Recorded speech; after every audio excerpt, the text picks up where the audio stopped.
A year ago, Ukrainian President Volodymyr Zelensky received standing ovations in the U.S. Congress in his first overseas trip since Russian troops invaded his country. Ukraine is alive and kicking. He was seen as a fierce defender of an underdog nation that had stopped Moscow's mighty army at the gates of Kyiv. And Congress approved more than $110 billion in military aid. President Zelensky, But a year later, Zelensky is back in Washington, and he's running into a wall of partisan gridlock. Instead of addressing joint sessions of Congress, he met behind closed doors with lawmakers on Tuesday. Congress has approved no new assistance for Kyiv since a Republican majority took power last January. Republicans have been reluctant to sign off on a funding request from Democratic President Joe Biden. Republican House Speaker Mike Johnson said after meeting with Zelensky that Biden's administration must provide more detail about how the money would be used. What the Biden administration seems to be asking for is billions of additional dollars with no appropriate oversight, no clear strategy to win, and none of the answers that I think the American people are owed. Meanwhile, the clock is ticking down. The White House told Congress earlier this month the government will no longer have funding to provide more weapons for Ukraine after the end of the year. Democratic Senate Majority Leader Chuck Schumer said Ukraine needed the assistance as soon as possible. He needs the aid quickly.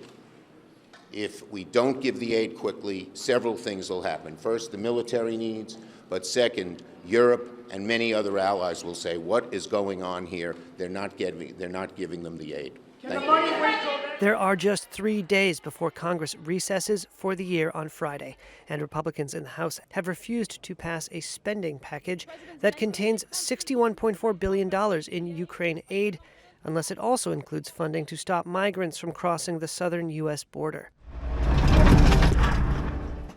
Bolstered by billions of dollars in U.S. arms, humanitarian aid, and intelligence, Ukraine was able to fend off Russia's initial attempt to sweep the country.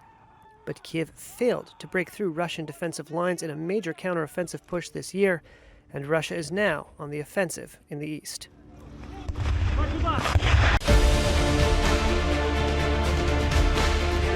How do world leaders view India?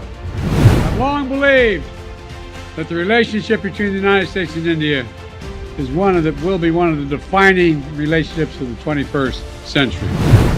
The bright spot of the global economy. The growth rate for India, which is 6.8 in 2022. Let's not forget, this is one of the bright spots in the global economy right now, such a high growth rate. The potential of India is enormous, and you have now a reformer, a radical reformer, who has the ability to transform it. On the verge of a big transformation. इस अमृत काल में हमारे संकल्पों की सिद्धि हमें आजादी के 100 वर्ष तक ले जाएगी. A magnet for investment. I'm actually incredibly excited about the future of India. I think India has more promise than any large country in the world.